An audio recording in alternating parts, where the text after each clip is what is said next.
오늘 우리가 읽은 이 말씀은 하나님께서 북이스라엘의 죄를 심판하시는 그런 말씀입니다. 하나님은 북이스라엘이 죄를 뉘우치고 하나님의 얼굴을 구하기까지 하나님의 처소도 돌아가시겠다. 하나님의 처소에 머무시겠다. 이렇게 말씀을 하고 있습니다. 한 번 더 우리 말씀을 읽겠습니다. 15절 말씀 같이 읽습니다. 그들이 그 죄를 뉘우치고 내 얼굴을 구하기까지 내가 내 곳으로 돌아가리라. 그들이 고난받을 때 나를 간절히 구하리라. 아멘. 하나님께서 내가 내 곳으로 돌아가겠다. 내 처소로 돌아가겠다. 북이스라엘이 죄를 뉘우치고 하나님의 얼굴을 구하기까지 하나님께서 그들을 떠나신다고 했습니다. 이를 통해서 알 수 있는 것은 무엇입니까? 죄를 지으면 하나님께서 떠나신다는 것입니다. 거룩하신 하나님이기 때문에 죄에 있는 사람이나 공동체를 떠나시죠. 그래서 우리가 죄를 짓지 말아야 됩니다. 죄는 하나님과 우리 사이에 분리를 가져오게 되는 거죠. 하나님께서 떠나시면, 생명의 주님께서 떠나시면 우리는 힘이 없습니다. 생명이 없어요. 빛이신 하나님께서 떠나시면 우리 마음에 어둠이 찾아옵니다. 만복의 근원이신 하나님께서 떠나시면 복을 누릴 수가 없습니다. 그래서 우리가 죄를 짓지 말아야 될 줄로 믿습니다. 근데 우리가 또 죄인이기 때문에 우리가 죄를 짓는 경우가 많죠. 죄를 지었다면 빨리 회개해야 됩니다. 내버려 두지 말고. 요한일서 1장 8절부터를 보시면 만일 우리가 죄가 없다고 하면 스스로 속이고 진리가 우리 속에 있지 아니할 것이요. 내가 죄인이 아니다 이렇게 얘기하는 사람은 그 사람은 자기 스스로에게 속는 사람이고 진리가 없는 사람이라고 했어요. 그러니까 자기가 죄인인 것도 모르는 거죠. 근데 만일 우리가 우리 죄를 자백하면 하나님은 미쁘시고 의로우사 우리 죄를 사하시고 우리를 모든 불의에서 깨끗하게 하신다고 했습니다. 누구나 다 죄인인데 예수님 보혈을 의지하여 회개할 때 하나님께서 용서해 주신다, 사하신다 약속을 하신 겁니다. 우리가 회개하고 자백할 때 하나님께서 불의에서 깨끗하게 해주신다 약속을 하셨습니다. 그러니까 우리가 죄를 지었다면 주저하지 말고 내가 죄를 깨달으면 빨리 회개해야 됩니다. 후회하는 것이 아니라 빨리 회개하는 것이 제일 좋은 방법입니다. 깨끗한 마음을 받을 때까지 우리가 빨리 회개하는 지혜자들 되기를 간절히 소망합니다. 우리가 죄인이기 때문에 이제 죄를 짓는데 근데 가장 좋은 것은 사실은 죄를 안 짓는 게 제일 좋죠.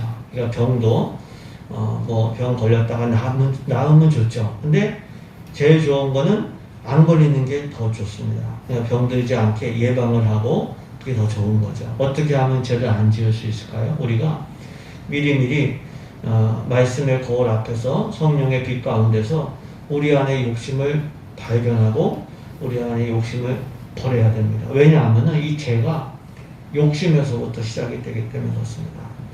야고보서 1장을 보시면 각 사람이 유혹을 받는 것은, 시험을 받는 것은 자기 욕심에 끌려서 지금 미혹된다고 말씀합니다. 욕심이 잉태한 즉 죄를 낳고 죄가 장성한 즉 사망을 낳는다고 했습니다. 그러니까 죄는 욕심에서 시작되는 거예요. 우리가 자꾸 유혹을 받는 것도 사실은 욕심이 있기 때문에 유혹이 되는 것입니다. 그래서 욕심을 방치하면 안 되고 말씀의 거울과 성령의 빛 가운데서 우리가 빨리 잘못된 욕심을 빨리 버려야 돼요. 내버려 두면 욕심이 잉태한 즉 죄를 낳고 또 그 죄를 가만히 냅두면 이게 사망에까지 이르게 됩니다. 그러니까 죄가 안 되도록, 사망이 이르지 않도록 또 죄가 안 되도록 빨리 발견하고 우리가 버리는 그런 은혜가 있기를 소망합니다. 또 우리가 죄를 짓지 않으려면 우리가 관대 정신이 있어야 됩니다. 오히려 거룩한 마음으로 우리가 적극적으로 살아야 되죠. 욕심 버리는 거 여기에 만족하지 말고 내 마음이 하나님의 영광을 위하는 마음으로 채워져야 됩니다. 예수님을 전하려고 하는 열심으로 채워져야 돼요. 성령의 지배를 받는 마음을 구해야 됩니다. 우리가 물론 죄 안 지려고 하는 마음도 귀하죠. 그렇죠? 또 너무 귀한 겁니다. 죄 안 지려고 하는. 근데 더 귀한 것은 어떻게 하면 하나님 영광이 위하여 살 수 있을까? 어떻게 하면 하나님 기쁨이 될 수 있을까? 이게 더 귀한 거죠. 그러니까 소극적으로 내가 죄 안 앉아야지. 이것도 귀하지만 적극적으로 어떻게 하면 내가 하나님 영광을 위하여 살까? 내가 어떻게 하면 하나님의 기쁨이 되고 하나님께 쓰임받는 귀한 도구 될까? 어떻게 하면 하나님께서 나를 편하게 쓰실까? 우리가 그런 마음을 구해야 될 줄로 믿습니다. 우리가 깨어 기도할 때 하나님께서 성령을 부어주셔서 예수님의 마음을 부어주시고 거룩한 열심과 소원을 주실 줄로 믿습니다. 그 은혜 가운데 사시길 주님의 이름으로 축복합니다. 이처럼 죄를 지으면 하나님께서 떠나셔요. 근데 북이스라엘이 죄를 뉘우치고 하나님의 얼굴을 구하기까지만 하나님이 처소로 돌아가신다고 했어요. 이 말씀을 다르게 표현하면 죄를 뉘우치고 하나님의 얼굴을 구하면 다시 오신다는 겁니다. 그렇죠? 우리 본문 말씀 호세아 5장 15절 말씀 한 번 더 읽도록 하겠습니다. 그들이 그 죄를 뉘우치고 내 얼굴을 구하기까지 내가 내 곳으로 돌아가리라. 그들이 고난받을 때 나를 간절히 구하리라. 아멘. 북이스라엘이 죄를 뉘우치고 하나님의 얼굴을 구하기까지 하나님의 처소로 돌아간다고 했어요. 반대로 그러면 이것을 반대로 하면은 북이스라엘이 죄를 뉘우치고 하나님의 얼굴을 구하면 다시 돌아오신다라고 하는 거죠. 이를 통해서 알 수 있는 것은 무엇입니까? 죄를 뉘우치고 하나님의 얼굴을 구하면 하나님께서 임하신다는 거예요.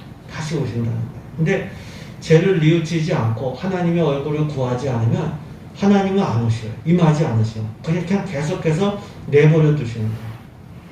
왜 하나님은 우리가 죄를 뉘우치고 하나님의 얼굴을 구하기까지는 내버려 두실까요? 죄를 뉘우치지도 않는데 임하셔서 도와주시면 죄를 안 버립니다. 죄를 안 버려요. 하나님의 얼굴을 구하지도 않는데 임하셔서 복 주시면 하나님이 주신 복인지도 몰라요. 그러면 감사하지도 않게 되고 그 받은 복을 소중히 여기지도 않아요. 이게 당연한 걸로 여기거든요. 그러면 나중에는 결국은 그 복을 잃어버릴 수밖에 없어요. 감사하지도 않고 소중히 여기지 않기 때문에 언젠가는 잃어버리게 됩니다.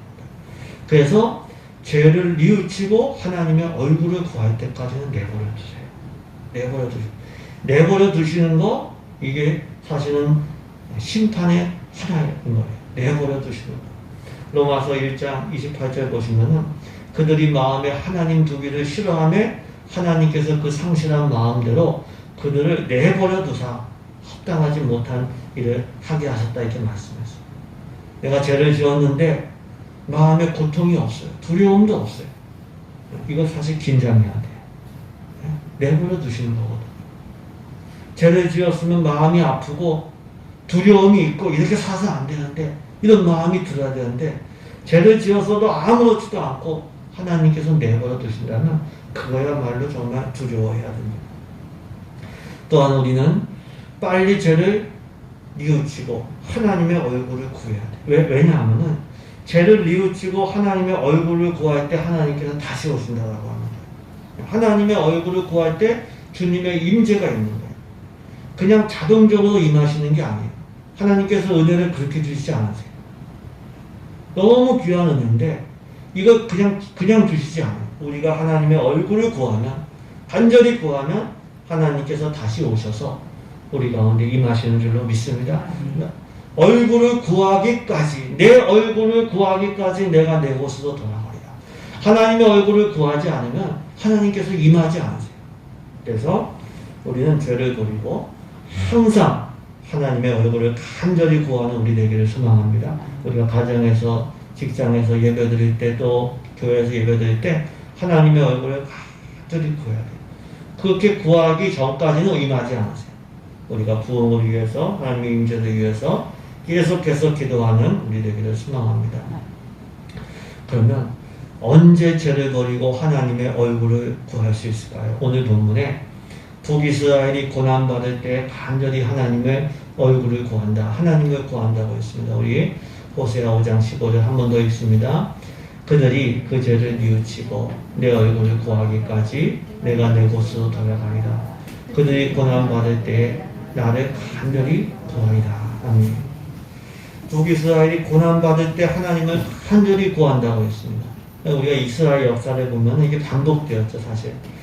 이스라엘이 죄를 지을 때마다 하나님께서 이스라엘을 떠나셨어요. 하나님께서 떠나시니까 누가 왕 노릇하냐면은 이방 민족이 와서 예, 이게 왕 노릇하는 거예요. 그러니까 하나님께서 이방 민족을 통해서 징계하시는 거예요. 또는 그들이 고난 가운데 자신을 돌아보면서 죄를 깨닫고 회개합니다. 아, 하나님 외에는 도우실 분이 없구나. 이걸 깨닫는 거예요. 그리고 하나님을 찾는 거예요. 그때마다 하나님께서 다시 오셔서 개입하시고 구원해 주시는 거죠. 이게 우리 구약 성경 사사기 보면은 반복되어 나오거든요. 출애굽기에도 이게 말씀이 이게 반복되어 나옵니다. 이스라엘이 출애굽하기 전에 애굽의 학대를 받았어요. 고난을 받은 거죠. 그 학대로 인하여 부르짖어 기도하면서 하나님을 찾습니다. 그 부르짖음에 하나님께서 그 얼굴을 구하며 부르짖어 기도할 때 모세를 보내셔서 출애굽의 은혜를 허락하시는 거죠. 이를 통해서 알 수 있는 것은 무엇입니까? 고난을 통해서 죄를 깨닫게 되고 이 죄를 버려야 되는구나 이걸 깨닫게 되고 죄를 회개하게 된다. 고난을 통해서 하나님 외에는 나의 도움이 없구나 하나님을 찾아야 되는구나 이걸 깨닫게 되고 그리고 하나님의 얼굴을 구하게 됩니다. 그러니까 고난은 우리를 깨달음으로 인도하는 하나님의 귀한 교육수단과도 같아요. 우리가 그러니까 고난은 무조건 나쁘게만 생각해서는 안 돼요. 우리는 고난이 없기를 바라요. 사실은 다 누구나 마찬가지. 고난 힘드니까. 우리 자녀들은 어떻게 해서든지 고난을 겪지 말고 우리가 겪었던 고난을 안 겪었으면 좋겠어요. 아주 좋은 환경에서 자랐으면 좋겠어요. 그런데 사실 그렇지가 않아요. 고난은 하나님께서 우리를 훈련시키는 귀한 교육의 도구예요. 고난이 없으면 겸손을 배울 수가 없어요. 고난이 없으면 겸손을 배울 수가 없어요. 고난이 없으면 하나님을 찾지도 않아요. 기도도 안 해요, 사실. 기도 안 합니다. 자신이 잘나서 잘하는 줄 착각하고, 또 하나님 주신 복도 이걸 아주 그냥 당연하게 여기고 살아요. 고난이 없으면 죄를 찾지도 않고, 죄를 회개하지도 않고, 버리지도 않아요. 누가복음 15장에 탕자가 들어있는데요. 어떤 아버지에게 2명의 아들이 있었는데, 이 둘째 아들이 마음이 이상한 마음이 들었어요. 아버지 살아계시는데도 자기 몫의 유산을 달라고 하고 먼 나라 가서 다 써버렸어요. 고난이 찾아왔어요. 돼지들이 먹는 지업 열매도 없어서 궁핍했어요. 그 고난 속에서 둘째 아들이 자기 죄를 회개합니다. 이거 아버지께로 돌아가는 거예요. 고난을 통해서 깨닫고 회개하면서 아버지께로 돌아와요. 근데 물론 고난을 당해도 깨닫지 못하고 돌아오지 않는 경우도 있죠. 고난을 겪었지만 그러니까 사실은 고난보다 더 중요한 거는 더 본질적으로 중요한 거는 깨달음이 사실은. 그래서 우리가 항상 깨닫는 은혜를 구해야 돼요. 그리고 출애굽기 아까 말씀드렸던 그 출애굽기 애굽왕 바로 교만하고 강팍하고 고질세. 왜냐하면 그 당시 제국의 왕이니까. 자기가 뭐든지 다 하니까. 하나님께서 모세를 통해서 하나님 말씀을 들려주셨어요. 얼마나 교만한지 거부했어요.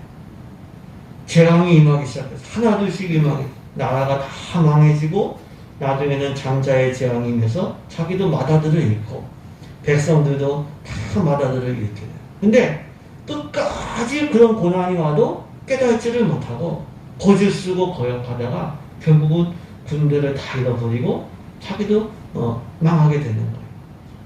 그래서 고난이 하나님의 귀한 교육의 도구지만 더 본질적인 은혜는 뭐냐면은 깨달음의 은혜예요. 깨달음의 은혜.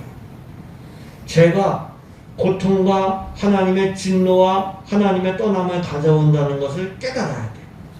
하나님의 은혜 없이는 아무것도 할 수 없음을 뼈저리게 깨달아야 돼요. 근데 그걸 깨닫지 못하는 하나님의 은혜 없이는 구원받을 수 없음을 우리가 깨달아야 돼요. 그래, 그걸 깨달아야 기도하거든요. 근데 그렇지가 않아요. 인간이 참 어리석은 것 같아요. 사도행전 9장에 사울이 이제 성도들을 박해하기 위해서 담익색으로 갑니다. 근데 가던 중에 부활하신 예수님을 만나서 눈이 멀었어요. 눈이 멀었어요. 근데 어떻게 눈이 회복이 됐냐면 다메섹에 사는 아나니아의 안수를 통해서 다시 보게 된 거예요. 노력한다고 눈이 밝아진 게 아닙니다. 깨닫는 것도 마찬가지. 구원받는 것도 마찬가지. 구원이라는 말 자체가 구해주는 거고 이렇게 세워주는 거기 때문에 내가 하는 게 아니에요. 눈이 밝아지는 거, 깨달아지는 거, 이것도 하나님의 은혜 없이는 되지를 않습니다. 아무리 고난을 받아도 깨닫는 은혜가 없으면 회개할 줄을 모르고 하나님의 얼굴을 구하지 않아요. 반대로 깨달음의 은혜가 임한 사람은 고난을 꼭 안 받아도, 고난을 안 받아도 죄를 버리고 하나님의 얼굴을 구하고 하나님의 은혜를 구하는 사람입니다. 누가 복 있는 사람일까요? 누가 복 있는 사람일까요? 고난 당해도 깨닫지 못하고 애구방처럼 고집쓰고 망하는 사람, 이건 복 있는 사람이 아니에요. 고난이 없어도 깨닫고 자기 죄를 깨닫고 하나님의 얼굴을 구하는 사람, 이 사람이 복 있는 사람. 고난이 없어도 하나님이 징계를 안 받아도 깨닫고 하나님 주님 마음 없이는 제가 살 수 없습니다. 거룩한 열정을 가지고 구하고 살아가는 사람이 가장 복 있는 사람인 줄로 믿습니다. 그러면 깨달으려면 어떻게 해야 될까요? 네. 고난도 깨달음의 도구지만 사실은 본질적인 깨달음은 말씀과 성령을 통해서 깨닫는 겁니다. 말씀의 거울 앞에 설 때에 우리가 죄를 깨달아요. 왜? 하나님의 말씀이 하나님의 뜻을 가르쳐주기 때문에. 그러니까 하나님 말씀 읽으면은 내가 하나님의 뜻을 알게 되고 나는 그렇게 안 살았는데 깨닫게 되고 회개하게 되거든요. 말씀을 통해서 깨닫는 거예요. 말씀을 통해서 하나님이 누구신지를, 하나님의 은혜 없이는 살 수 없는지를 깨닫게 됩니다. 그래서 말씀을 우리가 가까이 해야 돼요. 우리가 말씀을 읽지 않으면은 주일성수 이게 죄인지도 몰라요. 말씀을 읽지 않으면은 원칙이 없기 때문에 이거는 그냥 자기 마음대로 살아야 됩니다. 이 말씀을 통해서 하나님의 원칙과 기준을 깨닫고 자기 죄를 깨닫게 되죠. 율법을 주신 이유가 그렇습니다. 또 성령께서 빛을 비춰주셔야 자기를 깨닫고 버리는 거예요. 우리가 우리 자신을 안다고 생각할 때가 많지만 죄는 우리를 영적으로 소경되게 하기 때문에 몰라요. 내가 내 죄인인 줄 몰라요. 성령께서 깨닫게 해주셔야 깨닫는 거예요. 죄를 깨닫고 성령께서 깨닫게 해주셔야 예수님이 나의 주님이신 것을 깨닫게 되는 거예요. 이것도 신비로운 거죠. 요한복음 16장 8절을 보시면은 또 다른 부에서 성령께서 와서 죄에 대하여, 의에 대하여, 심판에 대하여 세상을 책망하신다고 했어요. 성령님께서 오셔서 죄를 책망하시기 전에는 내가 죄를 깨닫지 못해요. 내가 죄인인 걸 몰라요. 다 그렇게 사는데 그렇게 생각하는 거예요. 근데 성령님이 오셔서 책망하세요. 그러면 깨닫는 거예요. 그리고 회개하는 거예요. 나는 죄인이구나. 나는 예수님이 필요하구나. 이걸 알게 돼요. 이게 은혜인 줄로 믿습니다. 근데 안 믿는 사람들은 나는 죄인입니다. 이 고백이 잘 안 돼요. 난 죄인. 이 바울은 나는 죄인입니다. 이 고백이 나중에는 어떤 고백까지 가냐면 나는 죄인의 개수입니다. 이렇게까지 나가거든요. 그 성령님께서 깨닫게 해주시는 거죠. 고린도전서 12장 3절을 보시면 하나님의 영으로 많은 자는 누구든지 예수를 저주할 자라 하지 아니하고 성령으로 아니하고는 누구든지 예수를 주시라 할 수 없습니다.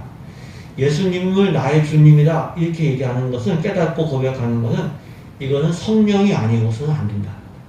성령이 아니고서는 성령께서 깨닫게 해주신 거예요.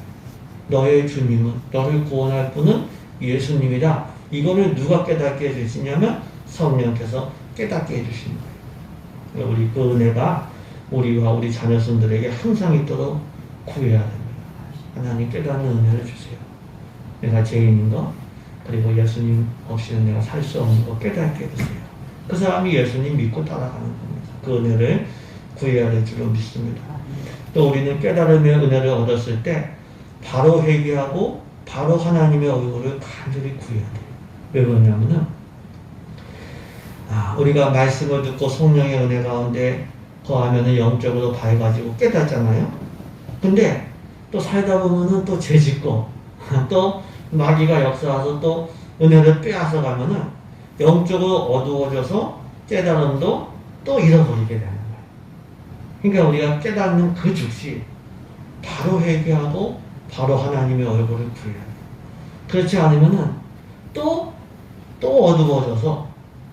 어두워져서 결단과 기도를 미루게 되고 또 어둠에 빠지게 됩니다. 고린도후서 6장에 내가 은혜 베풀 때 너에게 듣고 구원의 날에 너를 도왔다 하셨으니 보라 지금이 은혜 받을 만한 때요 보라 지금이 구원의 날이었다. 주께서 깨달음을 주셨을 때 지금 은혜 받고 지금 결단하고 지금 회개하고 지금 구원받는 우리가 되어야 될 줄로 믿습니다. 더 나아가서 우리는 깨달음의 은혜를 잃지 않고 계속해서 영적으로 깨닫고 영적으로 각성하기 위해서 늘 은혜의 수단에 가까이 해야 돼요. 우리가 세상에서 막 살아가다 보면은 이 깨닫는 은혜를 잃어버리고 그럴 때가 너무 많아요. 근데 우리가 그래도 예배 드리고 말씀 읽고 기도할 때 주님께서 은혜 주셔서 깨닫게 하시죠. 끊임없이 기도하면서 끊임없이 말씀의 거울 앞에 서게 될 때 계속해서 깨닫게 되고 죄를 버리고 하나님의 얼굴을 구할 수가 있습니다.